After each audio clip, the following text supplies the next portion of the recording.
What if the one person who once saved your future is now the only one who's quietly losing hers, and you're the last chance to pull her back?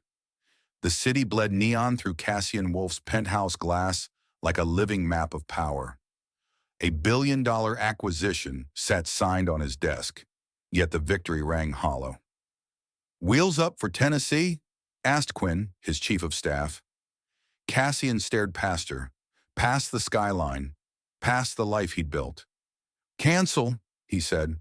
"I need to see something first."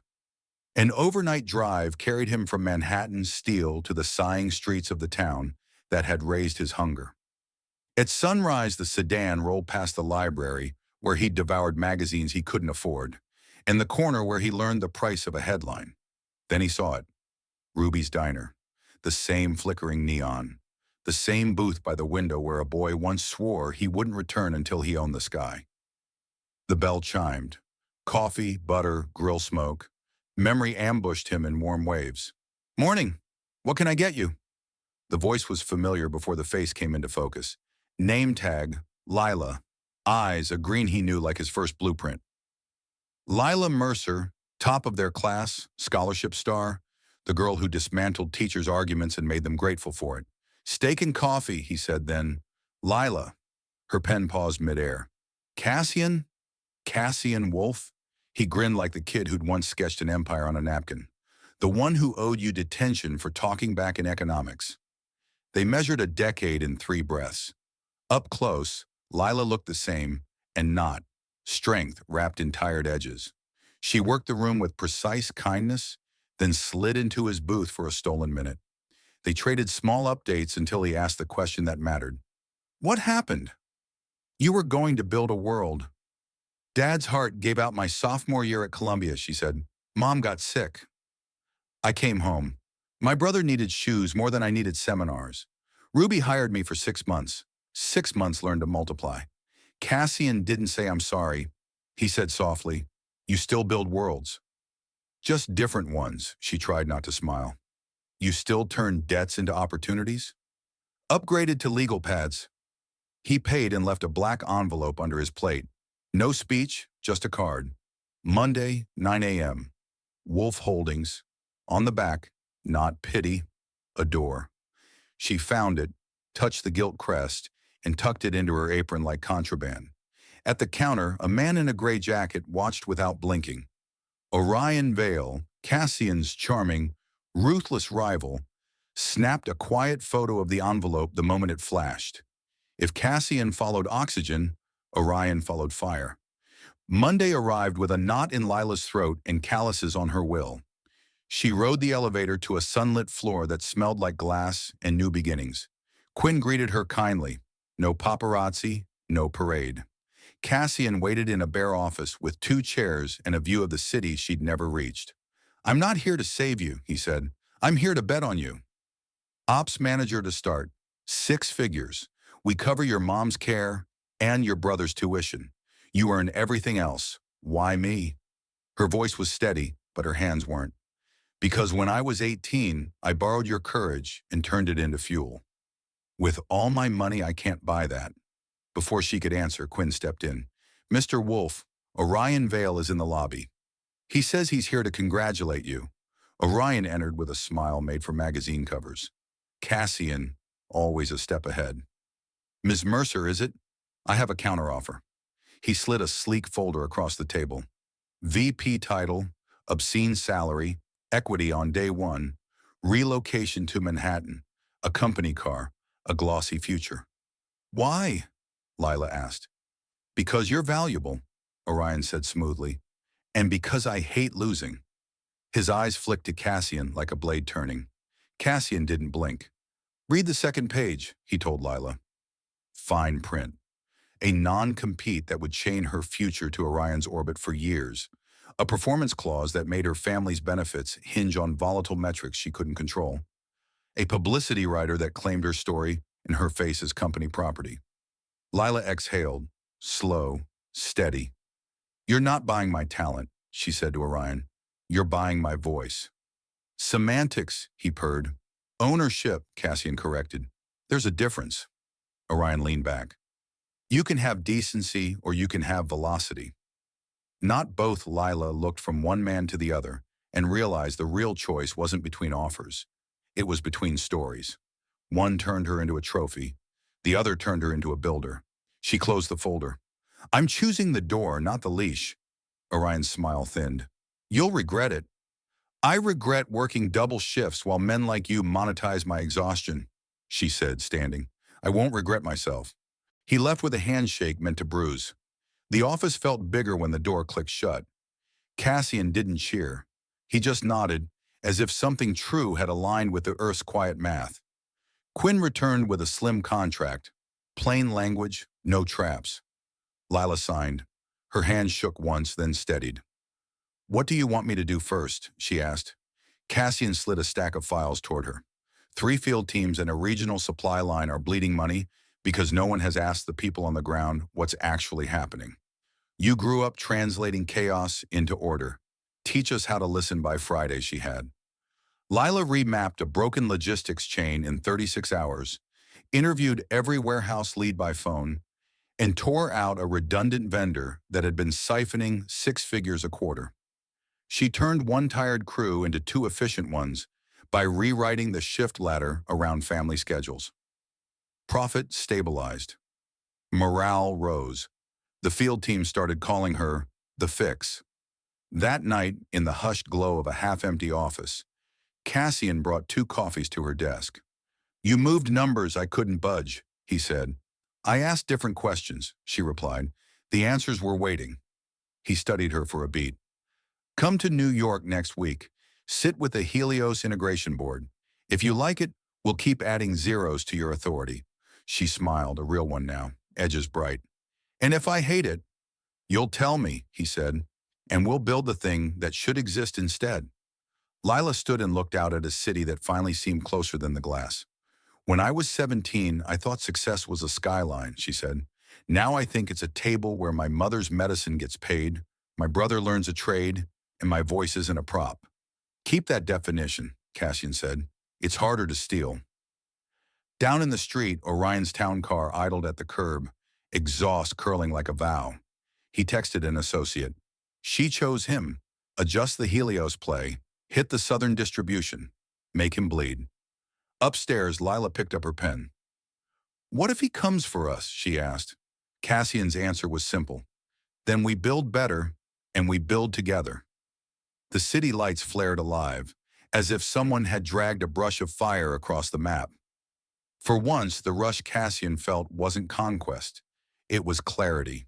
He had finally stepped back into the booth by the window, not to congratulate the boy who left, but to keep a promise to the girl who stayed.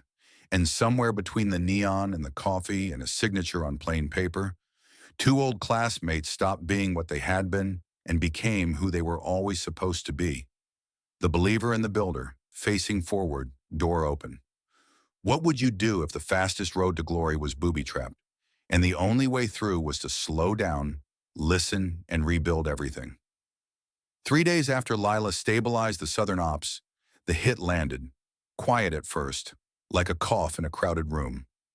Orders vanished from the Nashville hub, scanners froze, and pallets meant for hospitals and schools sat in the dark. Quinn's dashboard went from green to bleeding red. It's not a system crash, Lila said, eyes on the live feed. It's a mirror. Someone cloned our routing and is siphoning loads. Orion, Cassian said. No heat in his voice, just a fact. Then he's not just fast, Lila replied. He's sloppy. He left a pattern. They traced the ghost routes to a pop-up cross dock in an empty furniture warehouse off I-24. Permits filed under a shell, invoice timing tuned to their cycle, a perfect override, except for one human mistake. The night manager was using old barcodes from a vendor Lila had already cut. People were the gap. People are the fix, she said, grabbing a jacket. I want our warehouse leads on a call in 1 hour. No scripts, just truth. Cassian watched her move like a field captain. She split the teams into 3. One to cold call every driver parked at the siphon lot, one to reissue routes with single-use encrypted codes, and one to visit the hospitals waiting on those pallets. She took the hospitals herself. Orion will try to beat us with speed, she told Quinn in the elevator. We'll beat him with contact. By noon, she was in the fluorescent hum of St. Agnes, telling a charge nurse exactly when the supplies would hit the dock and who would carry them. She had names. She had faces. She handed the nurse her number and said, "If anything's late, call me before you panic." Back in Nashville, Cassian walked into the pop-up cross dock with 2 compliance officers and a sheriff's deputy who knew him from the library days. Orion's night manager tried to smile it off. The deputy did not smile back. While the paperwork unwound, Quinn called with a second fire. A glossy blog post had gone live. Anonymous sources claiming Wolfe Holdings had exploited a local waitress's poverty to buy loyalty, complete with a blurry photo of Lila's black envelope. "She's not a prop," Cassian said coldly. "Draft a statement that says nothing about her story and everything about our practices." "Then don't release it, Quinn asked. "Not yet. Lila's voice goes first if she wants it at all." He texted Lila the link.